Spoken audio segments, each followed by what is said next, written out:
Le Café Vanout vous aide à savourer chaque moment. Comme un matin tranquille. Prendrais-tu un café?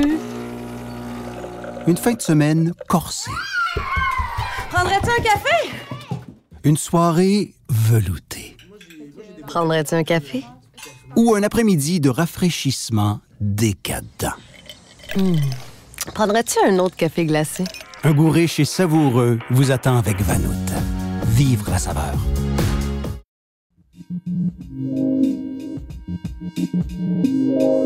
Nous sommes le mercredi 19 mars. Voici à la une.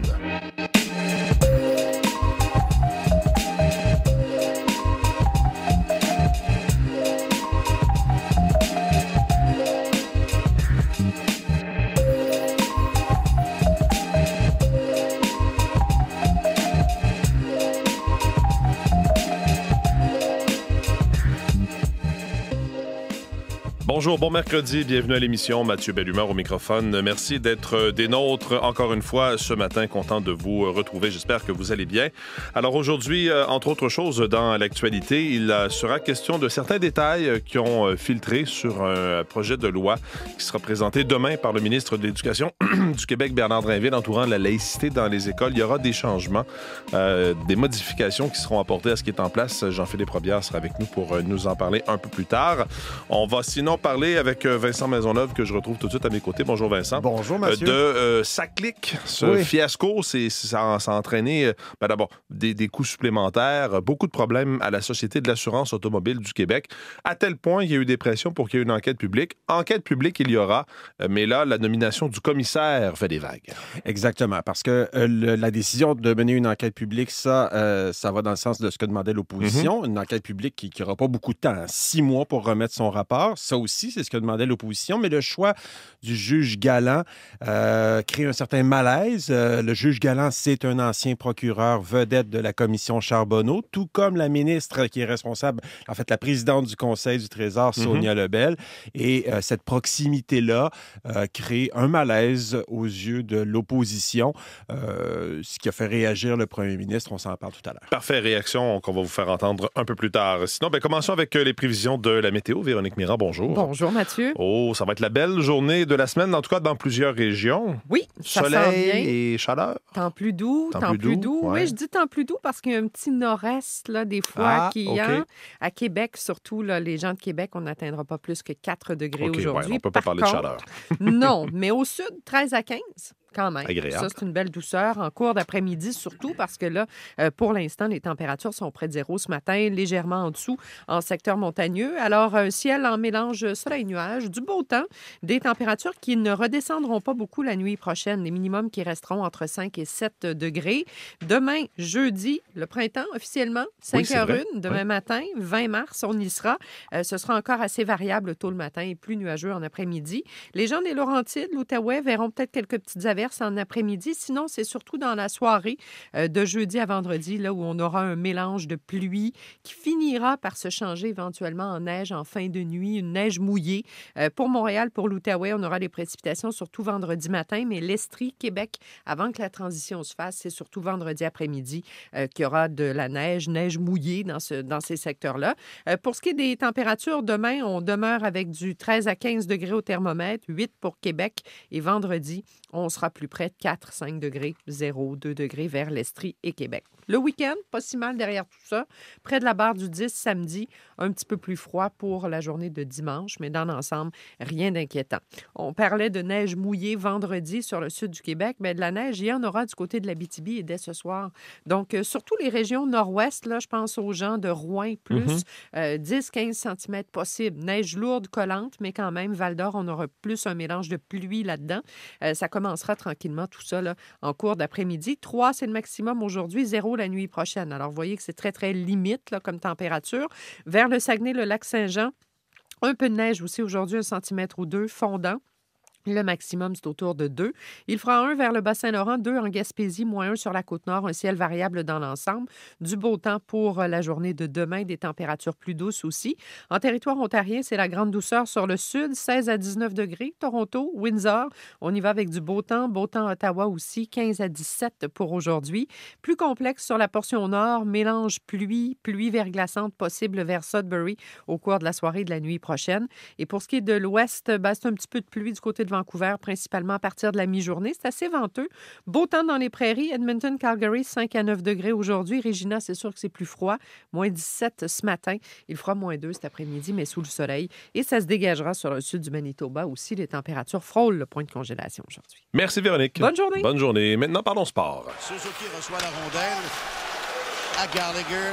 De Gallagher à Suzuki. Le tir, quel arrêt de Leno sur le banc. Et le but!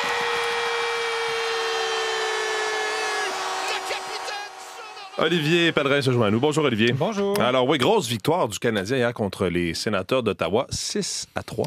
Il y avait un vent de séries éliminatoires au Centre Bell hier. Le pourcentage de chances pour le Canadien de participer aux séries augmente pas mal. Augmente à chaque victoire. Hier, c'était contre les Sénateurs d'Ottawa, des rivaux directs. Les Sénateurs qui sont déjà dans une position où ils pourraient participer aux séries éliminatoires si on arrêtait la saison. Donc aujourd'hui, et le Canadien qui pourchasse, le Canadien qui tente de s'inviter justement parmi les équipes repêchées. Hier, c'était contre les Sénateurs dans un match qui a été remporté par le tricolore 6-3. Le but que vous avez entendu, l'extrait là, qu'on vous a présenté, c'est le but de Nick Suzuki en troisième période qui a marqué l'unique but du Canadien en avantage numérique. C'était le 4e de l'équipe.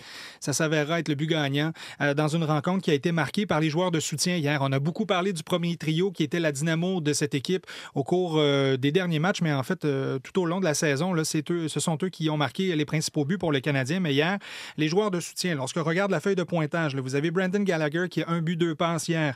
Christian Dvorak, 1 but, 3 passes. Josh Anderson, hier, qui a reçu la première étoile, a marqué 2 fois dans le match, dont le but d'assurance, le 5e du Canadien de Montréal. Donc ça, j'ai l'impression que ça a été rassurant pour le premier trio du Canadien. Ça a été rassurant aussi pour Martin Saint-Louis, qui avait quelques cartouches quand même à jouer hier, et on a marqué très rapidement. Le premier but du Canadien est venu là, de Christian Dvorak après seulement 2 minutes de jeu, où on a pris à contre-pied les Sénateurs d'Ottawa. Donc le Canadien qui aurait pu s'écraser a tiré de l'arrière en entamant cette troisième période, et au contraire, ils ont été tout feu, tout flamme, portés par la foule. Et Martin Saint-Louis le sent, ce vent qui souffle sur Montréal présentement, cette espèce de frénésie qui s'empare des joueurs, mais aussi du Centre Bell. Et ça se ressent, selon lui, aussi dans le vestiaire. On se fait gâter par la foule, c'est sûr. Il faut que tu mérites ça. J'adore que c'est la culture qu'on a bâtie. C'est une culture, mais ça se bâtit pas du jour au lendemain. Les gars, ils ont du fun. Ils aiment ça venir à la job. C'est un bel environnement. Puis tu as raison, c'est quelque chose de plus fort qui est sa glace. Puis moi, ça part là. Si t'as pas ça, sa glace, ça va être dur à trouver là, du succès constamment, année après année. Fait que ça part toujours là pour moi. On a beaucoup parlé de cette culture qui est en train de se bâtir au sein de la formation du Canadien de Montréal. Hier, ça aurait été peut-être un autre exemple de ce que peut créer cette union dans cette équipe. Et lorsqu'on regardait les autres matchs, parce qu'il faut en parler aussi des autres adversaires du Canadien dans cette course qui était en action hier, les Rangers de New York ont perdu, eux, face aux Flames de Calgary. Il y a aussi les Red Wings de Détroit qui ont perdu contre les Capitals de Washington 4-1. Donc, lorsqu'on regarde le classement ce matin, le Canadien a la dernière place donnant accès aux séries éliminatoires avec 73 points. Ça, c'est 4 points de retard sur les Sénateurs d'Ottawa et le 7e rang, mais surtout 1 point devant les Rangers de New York qui viennent tout juste de glisser hors du portrait des séries éliminatoires. Donc, vraiment une soirée importante, une victoire importante pour le Canadien. Et je vais utiliser les mots de Nick Suzuki, si vous me permettez, parce qu'il a dit « Ce soir, c'est notre victoire la plus importante jusqu'à la prochaine, qui deviendra la victoire la plus importante. » Oui, c'est comme le but le plus important. Là, il y a toujours quelque chose de plus important à venir. OK, parlons de la victoire de Montréal qui s'est inclinée à Boston et qui a perdu sa gardienne. Sa gardienne de but. Donc, les Montréalaises qui ont perdu 3-2.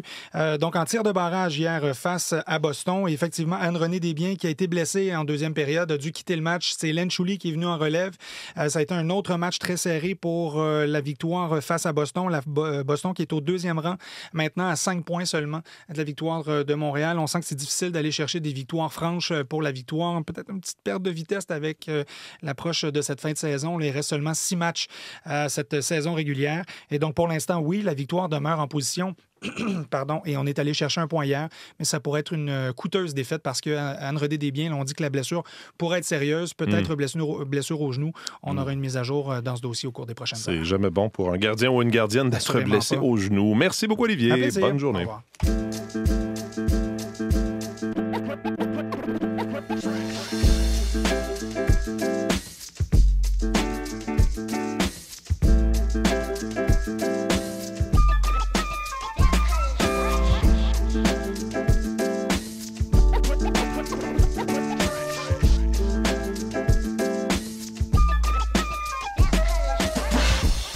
Alors, ça clique continue d'embêter le gouvernement du Québec. Le premier ministre avait promis que toute la lumière allait être faite sur ce qui s'est passé en coulisses, là, sur cette plateforme numérique essentiellement de la Société de l'assurance automobile, Vincent.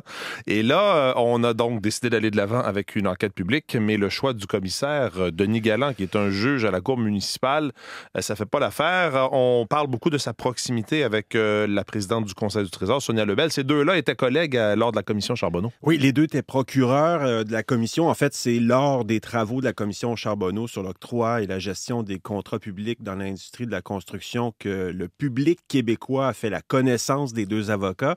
On remonte au début, milieu des années 2010. Les audiences de la commission étaient devenues presque une télé-réalité pour à chaque jour, suivi par de nombreux Québécois. Ceux qui ont suivi la saga ont sans doute en souvenir la rigueur, le sang-froid des deux procureurs, des procureurs de la commission devant des témoins. Pas toujours facile, on va s'en souvenir. Eh bien, les deux procureurs qui ont le plus marqué l'imaginaire des gens, c'est sans doute Denis Galland, maintenant juge à la Cour municipale de la Ville de Montréal, et Sonia Lebel, qui est maintenant présidente du Conseil du Trésor dans le gouvernement Legault. Ouais, c'est leur lien là, qui dérange l'opposition.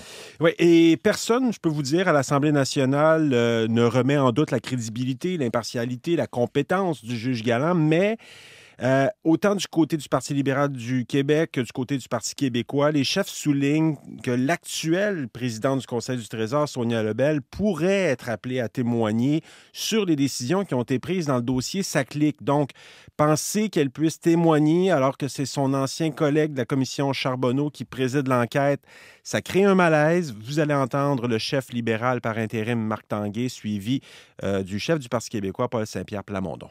Le fait qu'il ait collaboré très, très étroitement avec Sonia Lebel, la présidente du Conseil du Trésor qui sera également sous enquête parce qu'il y a des implications de centaines de millions de dollars. Pour nous, on a un sain malaise. J'ai du respect pour Denis Galland. Je n'ai aucun doute sur ses compétences. Maintenant, je vais mentionner tout de suite un inconfort. Sonia Lebel dit, elle, qu'elle n'a pas beaucoup vu ou côtoyé le juge Galland depuis la fin de la commission Charbonneau. Qu'à de très rares occasions, dit-elle. On peut écouter immédiatement la ministre Lebel. C'est un secret pour personne qu'on se connaît depuis la commission Charbonneau. Je pense que je peux mettre déjà d'entrée de jeu de l'avant du fait que depuis la commission Charbonneau, si on s'est vu 5 fois, la ministre ajoute que la dernière fois qu'elle a vu Denis Galland, c'était en novembre dernier, lors de sa nomination comme juge. Celui, Mathieu, qui semblait le plus exaspéré par les critiques à l'égard de la nomination du juge Galland, c'est le premier ministre François Legault lui-même. Écoutez, j'ai confiance au juge Galland. Qui peut remettre en question l'intégrité du juge Galland? Il n'y a pas de proximité? On ne l'entend pas, mais à la fin de sa réponse, le premier ministre ajoute un « franchement » bien senti pour souligner son exaspération. Pour reprendre l'analyse de notre collègue Véronique Prince, cette nomination-là du juge Galland aura tout de même permis à François Legault de parler d'autre chose hier que de la victoire du Parti québécois lors de l'élection partielle dans Terrebonne. Merci beaucoup, Vincent. Bonne journée. On va continuer sur ce sujet-là en me tournant vers Gabriel Lemarque-Ampero. En fait, je le trouve dans notre studio d'Ottawa. Bonjour, Gabriel. Bonjour, Mathieu. Alors, justement, il y a de nouvelles révélations concernant l'ex-ministre des Transports, François Bonnardel, justement dans le dossier SACLIC. À la une du Devoir, ce matin, M. Bonnardel a été mis au fait dès septembre 2021 de changements budgétaires et de l'évaluation de risque d'un vérificateur externe relativement à la transformation numérique de la SAAQ. C'est ce que révèlent des documents obtenus par Le Devoir. M. Bonnardel est pourtant l'un des élus du gouvernement de la CAQ qui ont affirmé avoir été trompés au sujet de SACLIC à la suite du dépôt de ce rapport dévastateur de la vérificatrice générale. Le Parti québécois, Québec solidaire, aurait voulu élargir le mandat de cette commission d'enquête publique sur le flop de SACLIC, mais jusqu'où aller, pose comme question la presse ce matin. Examiner l'ensemble des contrats informatiques représenterait un travail colossal. La presse en a repéré plus de 50 000 qui ont été accordés par des dizaines d'organismes publics québécois depuis 2015.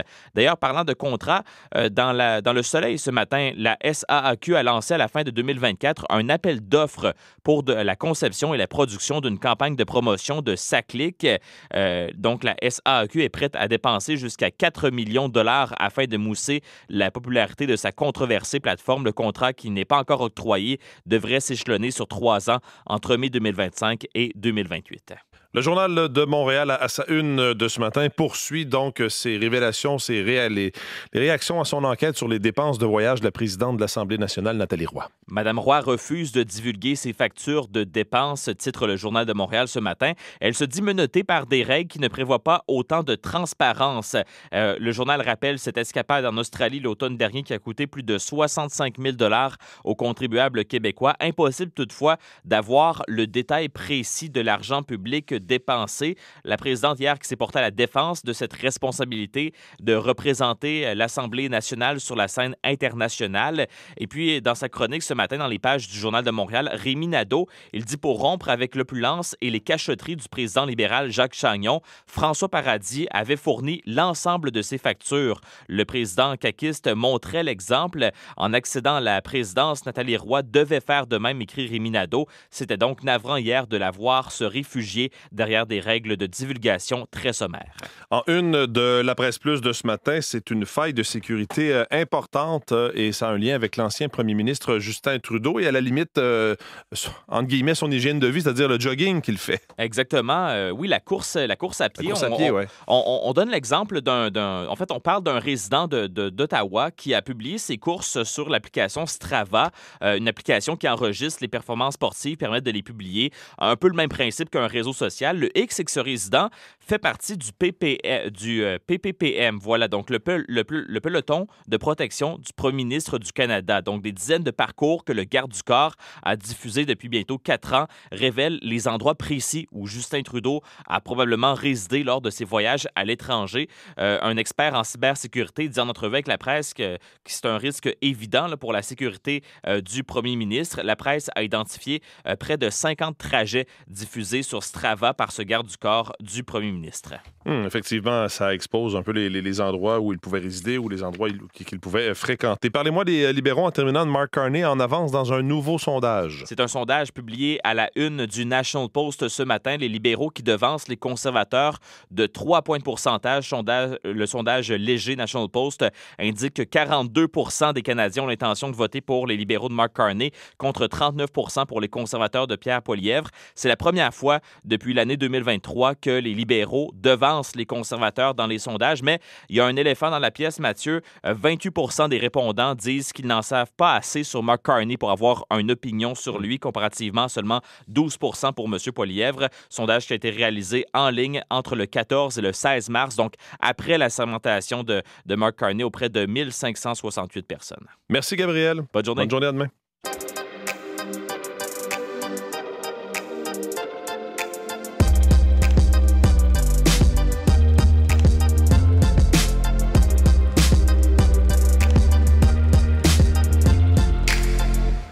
Le gouvernement Legault va agir pour renforcer la laïcité dans les écoles du Québec. Le ministre de l'Éducation, Bernard Drinville, qui doit déposer un projet de loi pour moderniser la loi sur l'instruction publique. Jean-Philippe Robillard est avec nous pour nous en parler. Bonjour, Jean-Philippe. Bonjour, Mathieu. Alors, le ministre doit faire une annonce en ce sens dans les prochains jours. Je pense que c'est demain. Oui, probablement. On n'a pas cette information-là, mais ce serait possiblement demain. Donc, le ministre Drinville, Mathieu, qui va présenter un projet de loi. Il va proposer, dans le fond, des amendements à la loi sur l'instruction publique pour s'assurer s'assurer que la laïcité elle est bel et bien respectée dans le réseau de l'éducation, dans les écoles du Québec.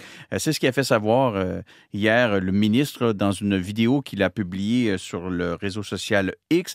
Et dans cette vidéo, le ministre Drainville explique qu'il agit, Mathieu, parce qu'il a été sonné, si je le cite, parce qu'il s'est passé à l'école Bedford, qu'il agit aussi parce qu'on a découvert beaucoup d'autres écoles, de cas d'école au cours des derniers mois où des manquements à la laïcité ont été observés. Et selon lui, selon le ministre Drainville, ce n'est pas ça l'école québécoise.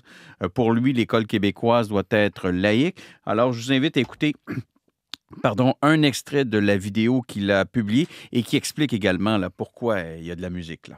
L'école québécoise, elle doit être un lieu à l'abri des influences idéologiques ou religieuses.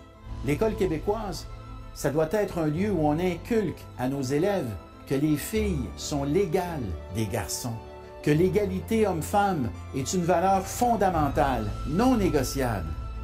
L'école québécoise doit aussi être un lieu où la science et l'éducation sexuelle sont enseignées comme le veut le programme scolaire. Un lieu où les accommodements religieux n'ont pas leur place.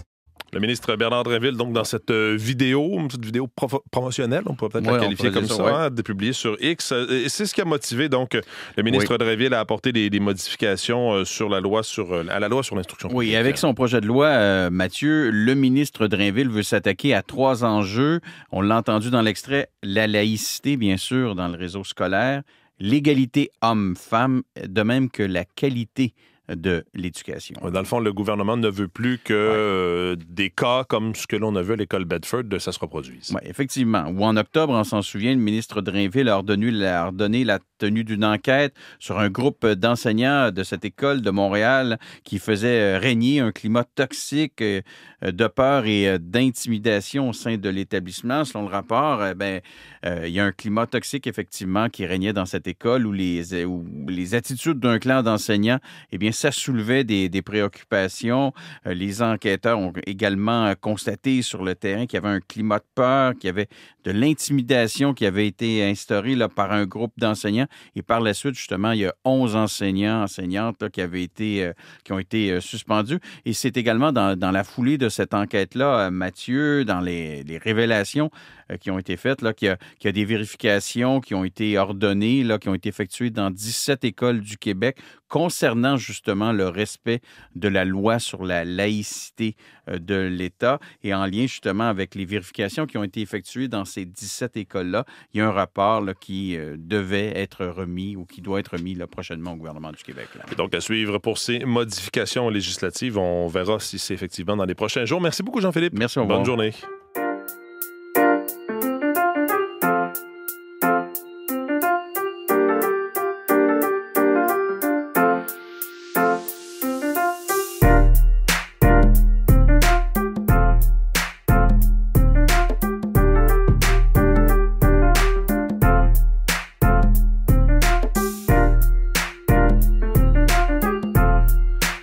Ce que l'on va surveiller, entre autres choses, aujourd'hui, d'abord, il y aura la Fédération des travailleurs du Québec, la FTQ, qui sera devant la commission sur le projet de loi 89. C'est ce projet de loi qui doit réformer les normes du travail. Ce sera en Ontario également l'assermentation du premier ministre Doug Ford, qui a remporté la dernière campagne électorale. Également, le chef de police de la Ville de Montréal sera devant la commission donc, de la métropole pour témoigner, pour rendre compte des activités de son corps de police. On annonce également, et c'est Stephen Guilbeault et également Jean-Yves Duclos à Québec qui vont faire une annonce concernant le monastère de l'Hôpital général de Québec, le plus ancien établissement conventuel au pays. Donc, ce sera à suivre, entre autres choses, aujourd'hui.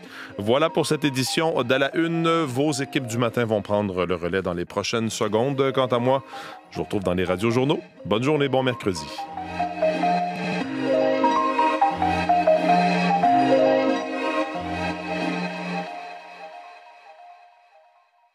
Le Café Vanout vous aide à savourer chaque moment, comme un matin tranquille.